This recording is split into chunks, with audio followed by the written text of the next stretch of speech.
வணக்கம், நான் doctor Nirmal, aesthetic and cosmetic physician. Hair fall or hair loss இது எதனால் வருதுன்னு பார்த்தீங்கன்னா, இதுக்கான முக்கியமான காரணம் பார்த்தீங்கன்னா ஆண்ட்ரோஜெனட்டிக் அலோபேஷியா.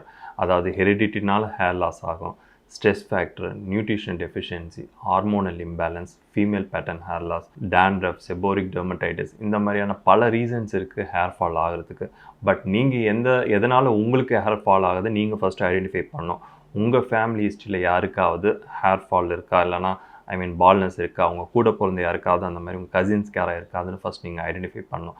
இன்கேஸ் அப்படி இருக்குதுன்னு நீங்கள் ஐடென்டிஃபை பண்ணிங்கன்னா, ஸோ ஜெனட்டிக்காக உங்களுக்கு அந்த இஷ்யூஸ் இருக்குது அப்படின்னும் போது நீங்கள் ஏர்லி ஸ்டேஜில் லைக் 20 வயசுலேருந்தே நீங்கள் நோட்டீஸ் பண்ணுங்கள் உங்களுக்கு ஹேர் ஃபால் ஆகுதா. ஒன்ஸ் ஹேர் ஃபால் ஆகுதுன்னு அப்படின்னு நீங்கள் நோட்டிஃபை பண்ணதுக்கப்புறம் டாக்டர்கிட்ட போய் அதுக்கான ப்ராப்பர் ட்ரீட்மெண்ட் எடுத்திங்கன்னா பால்னஸை வராமல் கண்ட்ரோல் பண்ண முடியும். பட் நீங்கள் அதை விட்டுட்டு லைக் 5 இயர்ஸ் 10 இயர்ஸ்க்கு அப்புறம் ரெசிடிங் ஆகி பால்னஸ் வந்ததுக்கப்புறம் நீங்கள் ட்ரீட்மெண்ட் எடுக்கும்போது அதோட ட்ரீட்மெண்ட் பண்ணுறதுக்கான பிளான்ஸும் நிறைய ட்ரீட்மெண்ட் பண்ண வேண்டியது இருக்கும், அதுக்கு நிறைய செலவும் பண்ண வேண்டியது இருக்கும். பட் நீங்கள் ஏர்லியாக நீங்கள் ட்ரீட்மெண்ட் எடுத்துட்டிங்கன்னா ரிசல்ட்ஸ் ரொம்ப பெட்டராக இருக்கும். எக்கனாமிக்கில் உங்களுக்கும் செலவு அதிகமாக பண்ண வேண்டிய அவசியம் இருக்காது. ரெண்டாவது முக்கியமான ஃபேக்டர் பார்த்தீங்கன்னா ஸ்ட்ரெஸ்ஸு. ஸோ இன்றைக்கி நிறைய பேர் ஒர்க்காக இருக்கட்டும், ஃபேமிலியாக இருக்கட்டும், ஸ்ட்ரெஸ்ஸுன்றது இன்றைக்கி காமனாகவே இருக்குது. டே டு டே லைஃப்பில் அவங்க ஸ்ட்ரெஸ்ஸை தேர் ஃபேஸிங் இட். அதனால ஹேர் ஃபாலும் வரதுக்கான வாய்ப்பு அதிகம். ஸோ இந்த ஸ்ட்ரெஸ்ஸை ரெடியூஸ் பண்ணதுக்கு அதுக்கு நீங்கள் தான் ஐடென்டிஃபை பண்ணணும் எப்படி அந்த ஸ்ட்ரெஸ்ஸை நம்ம கம்மி பண்ணலாம். லைக் எனக்கு இப்போ ஸ்ட்ரெஸ் இருக்குன்னா நான் ஜிம்மு போகிறேன்.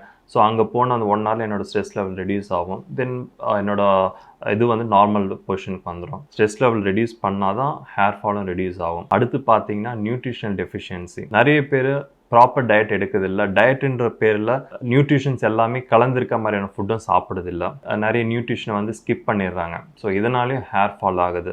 நீங்கள் வெயிட் ரெடியூஸ் பண்ணுறீங்க, இல்லைனா வெயிட் இன்க்ரீஸ் பண்ணுறீங்க, whatever the exercise, but நியூட்ரிஷன்றது வெரி இம்பார்ட்டன்ட். அதுவும் பர்டிகுலர் ஹேரை பொறுத்த வரைக்கும் பாடியை விட ஹேருக்கு அதிகமாக நியூட்ரிஷன் தேவைப்படும். ஸோ அப்படின்னும் போது நீங்கள் டயட்டை எடுக்கும்போது ப்ராப்பரான ஒரு அட்வைஸோடு அந்த டயட் எடுங்க. Nutrition that's very important for the hair growth. Hormonal imbalance, அதேமாதிரி உங்கள் ஃபேமிலி ஹிஸ்ட்ரியில் யாருக்காவது தைராய்டு இந்த மாதிரியான இஷ்யூஸ் இருக்கான்னு தெரிஞ்சுக்கோங்க. அப்படி இருந்தால் நீங்களும் எவ்ரி இயர் தைராய்டு TSH டெஸ்ட்டை பண்ணிக்கிறது நல்லது. பெண்களுக்கு PCOS ஆர் PCOD இது இருக்கான்னு நீங்கள் செக் பண்ணிக்கோங்க. உங்களுடைய பீரியட்ஸ் ரெகுலராக இருக்கான்றதை நீங்கள் செக் பண்ணிக்கோங்க. இதிலலாம் இஷ்யூ இருந்துச்சுன்னா ஹேர் ஃபாலோ இல்லை ஹேர் லாஸ் வரதுக்கான வாய்ப்பு அதிகம். Dandruff or seborrheic dermatitis. Dandruff பார்த்தீங்கன்னா காமனாகவே எல்லாருக்குமே இருக்கும். ஒரு வீட்டில் பார்த்தீங்கன்னா யாருக்காவது ஒருத்தருக்கு அந்த டேண்ட்ரஃப் இருக்கும். அது பர்டிகுலராக ஸ்டூடெண்ட்ஸு ஹாஸ்டலில் இருக்கும் போதோ இல்லைனா ஃப்ரெண்ட்ஸ் சர்க்கிள் யாராவது அவங்களோட கோம் யூஸ் பண்ணி இந்த மாதிரி ஏதாவது டேண்ட்ரஃப் வரதுக்கான வாய்ப்பு இருக்குது. டேண்ட்ரஃப் இருந்துச்சுன்னா ஹேர் ஃபால் இருக்கும். ஹேர் லாஸோ இல்லைனா ஹேர் பால்னஸ் வராது, பட்